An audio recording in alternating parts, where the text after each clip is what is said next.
Hi, this is Dinesh Gangasani. Welcome to my channel think about this.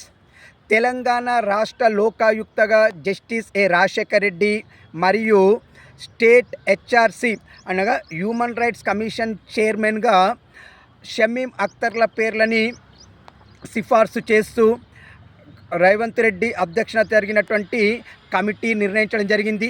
ఈ ఇద్దరి పేర్లని గవర్నర్కు సిఫార్సు చేయనున్నట్లుగా ఈ కమిటీ వెల్లడించడం జరిగింది.